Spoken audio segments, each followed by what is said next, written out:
guys for joining us. I understand you all are coming from different cities to make this happen, and RealtyNXT platform is very thankful for that. So before I start from the question with JLL Accelerator Program, where you guys all got selected from, I want to understand each individual from you that tell us a bit of your journey, how you got into this real estate and PropTech industry, and about your organization. So my name is Abilash. I am the founder of, one of the founders of WEGot Utility Solution. We are an IoT play which helps buildings save water by 50%. Why we got into this is a big problem. I am from a city called Madras. This is a big problem. It's been in the news recently, but this problem has existed for a long time before this.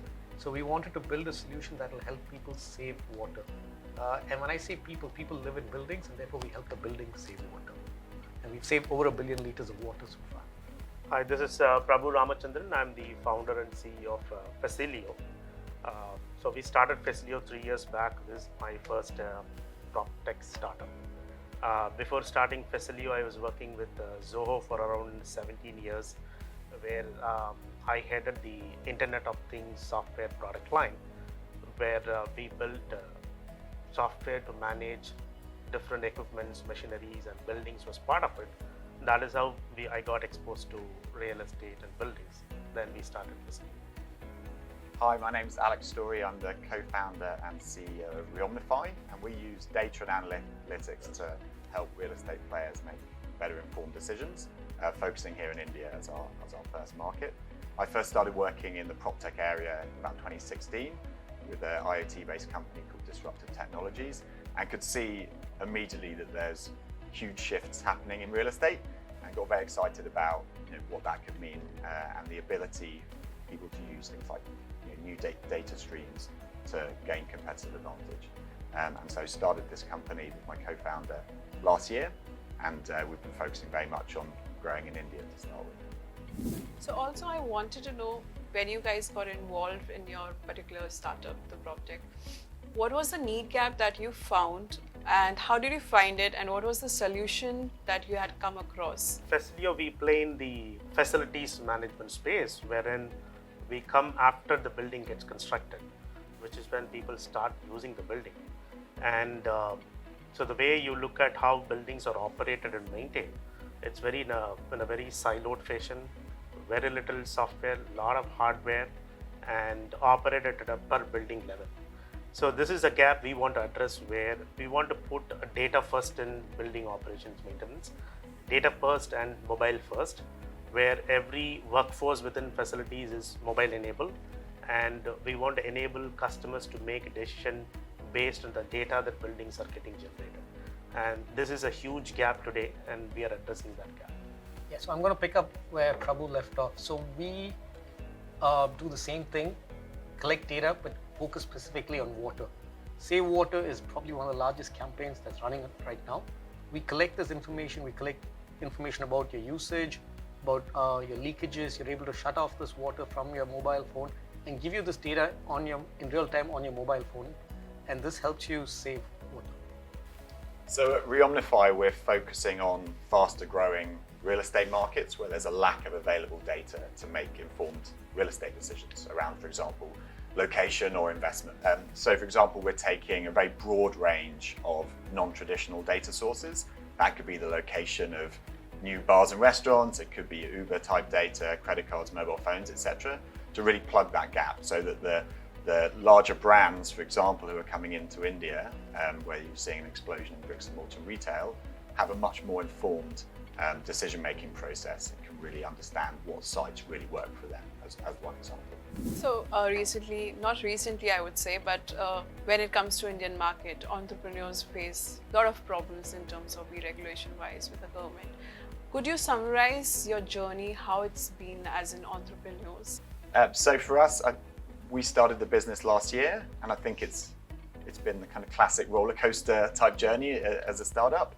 But I think we've been really encouraged by the fact that the discussions we're having in the market are very positive. People understand that there is a need for better insight in both this market and other large Asian markets. So that's given us a kind of the confidence to keep investing in the business and to be aggressive in markets like India.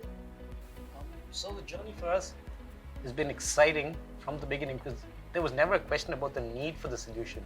Everybody's aware of the problem that we're looking to solve. But the challenge that we faced was acceptance of such a solution. But once we had a few early wins and use cases where we've saved a lot of water, now we've had the reverse. Now we are actually trying to figure out how to meet the demand from the buildings that we are serving, and then from word of mouth, other people come in. So that's where we are at right now.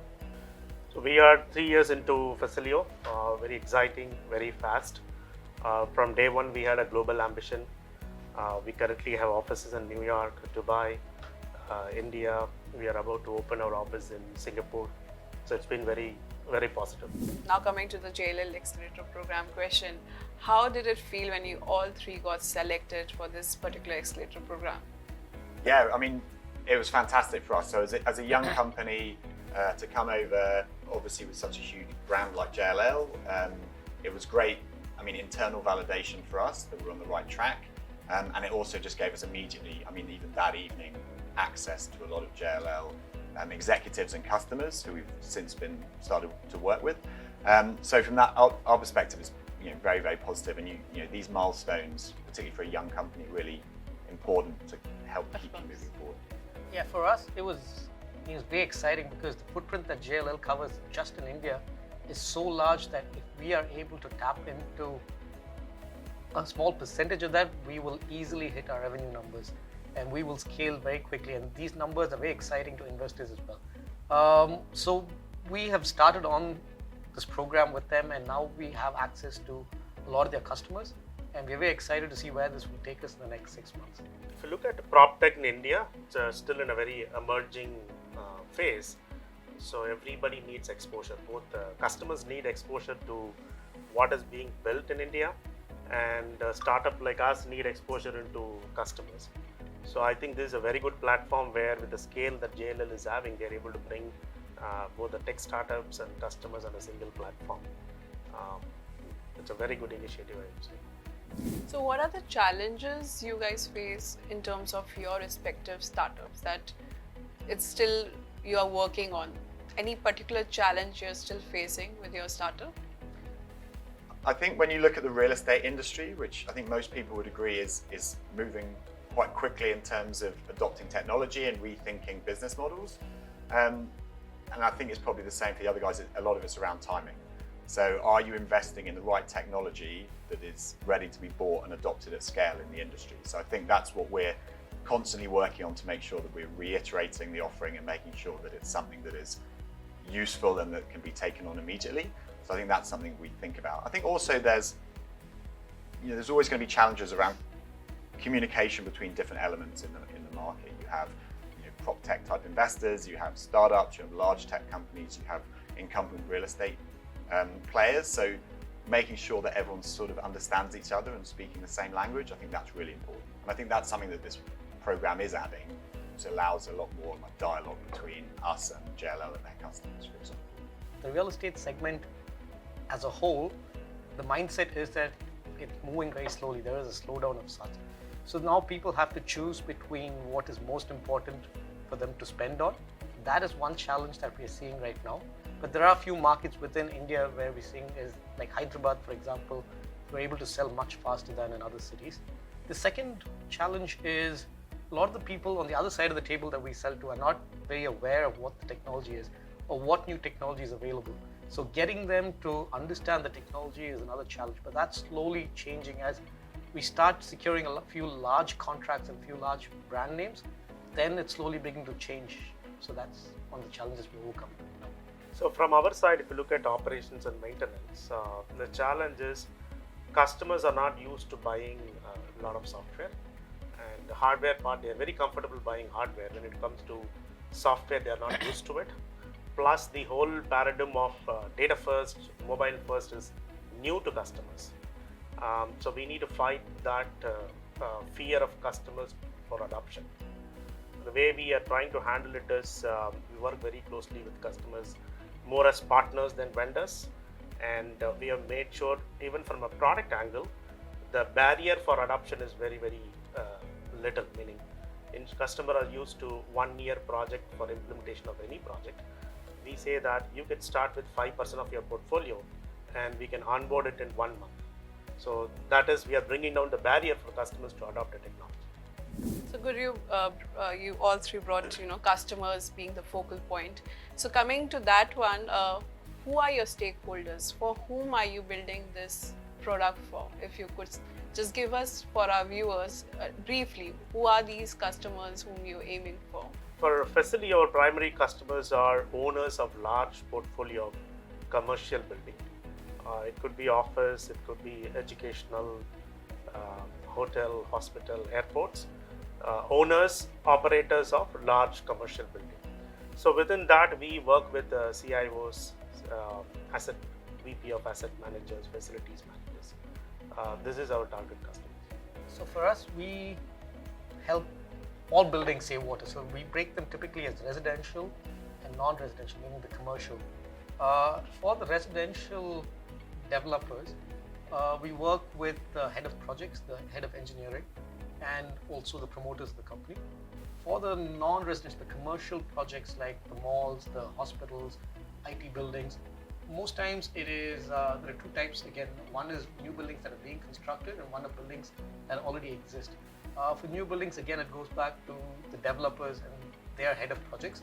For existing buildings, we work with the head of the facility. He makes the decision on what needs to be added in terms of water savings in that building. So our end customers are typically either faster growing tenants, and in India we're typically seeing that as being retail, and that could be retail brands from overseas, co-living, co-working as three examples, then also things like data centers and warehousing.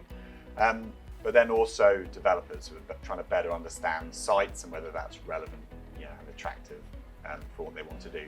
But generally we're going to market in conjunction with advisors and consultants who can take our analytics, our data, our visualizations, and build it into a broader story that they're telling to their customers. So that's typically how we're going to market. So JLL, a classic example of that.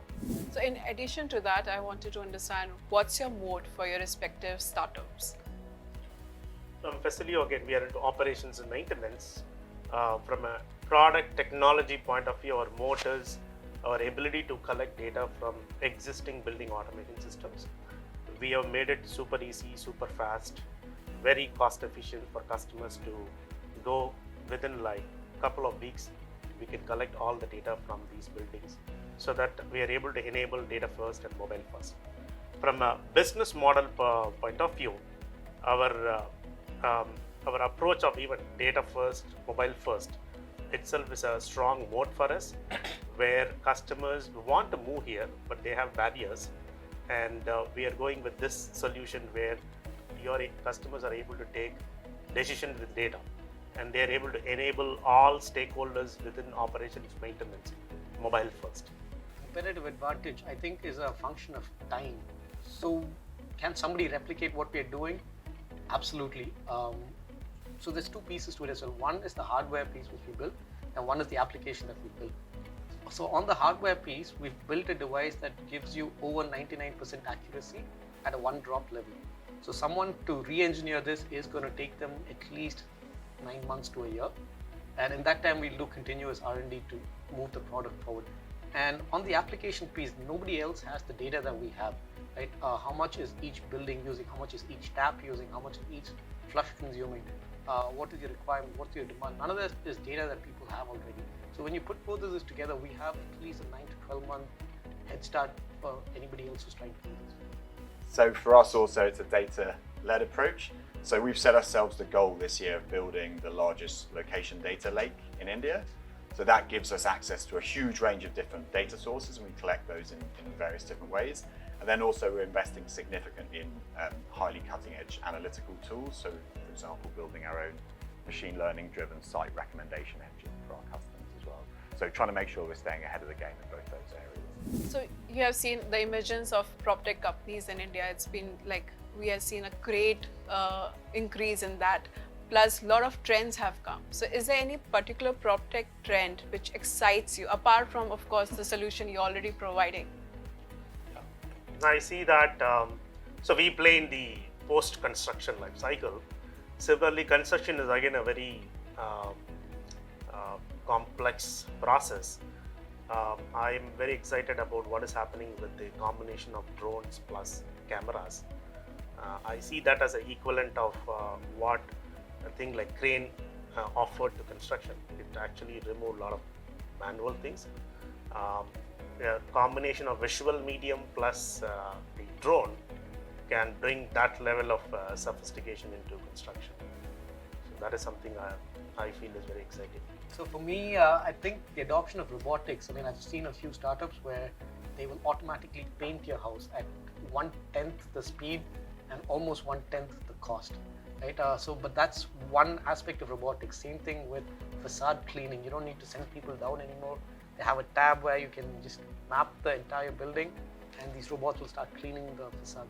So I think the introduction of robotics in real estate, I think will help save time, save money, and I think that's a very interesting trend in real estate in Proptech. So at Reomnify, we spend a lot of time looking at cities and analysing what's going on in cities. And the trend that we see throughout is the trend of rapid urbanisation and therefore issues around housing the population. So any technologies that we're seeing around particularly new construction techniques, particularly in the residential space, that's, I think, incredibly interesting and hopefully will attract more interest and more funding this year and onwards, as this isn't going to go away as a problem in the major cities, particularly in Asia. So recently, I'm sure you guys been reading news how climate change is, bringing a lot of differences, especially even in PropTech industry. So do you feel sustainability and technology will be the pillars of the real estate in future? Yes, so sustainability is getting a key part of real estate because as we know, 40% of entire energy is consumed by buildings. Even in Facilio, sustainability is a very core part of what we offer, and we are also trying a model where there are a lot of aspects to sustainability, right from how your equipments are procured, your materials are done, but when it comes to operations, that is where the actual energy or water is being used, and we are bringing a model where we are able to bring all stakeholders as part of sustainability and make it as a habit. Only then, everybody, once it becomes a habit for occupants, for maintenance staffs, for owners, then everybody participates in that. I believe sustainability is going to be a big part. We are not energy surplus, we are not water surplus, and those are big problems. Those are problems that will affect business continuity, right? So sustainability is here to stay and will be a big part in the PropTech space. Yeah, I'd agree. I think obviously the real estate and construction industries have a huge role to play here. I think the key comes down to how much of this will move into actual activity. So it's interesting to see, for example, that one of the larger PropTech VCs in the US, Fifth Wall, has raised a sustainability focused fund of $200 million. I think seeing how they deploy that and how that can move the needle is really interesting. So moving away from being a kind of buzzword to something where there's really tangible activity. So hopefully this will be the year where that gets taken much more seriously. So it's also sustainability followed by profitability, right? Right. If sustainability is not profitable, nobody will start innovating. And a lot of companies that's focused on solving a sustainable problem and making money from that. So I think both that together will make a big difference. Lastly, I wanted to know 2020, the new year. What are the expectations you have for your particular startup? Do you have certain targets lined up for you or certain projects which you want to make sure it happens this year? We are entering a growth phase now. We are already global. We are in multiple countries. So this year will set stage for our global expansions. So 2020 is going to be a growth year for Facilio. So for us, it's a two-pronged thing. One is from the product angle. We are also launching another product which will help save electricity and gas. The second thing is we are currently an India-focused company. We will be raising money and then we will look to expand overseas as well. So for Reomnify, in the short term, we're currently raising a seed round, which hopefully will be closing by the end of this quarter. In Q2 this year, we'll be expanding our operations from India also into Southeast Asia, but we'll continue to have all of our technology employees here in India. and we'll also be opening an office in the US in Q3. Thank you all for giving us your time, valuable time to RealtyNXT platform. And I wish you guys a very good luck. This year, I'm sure will be lucrative for all of you. Thank you so much. Thank you.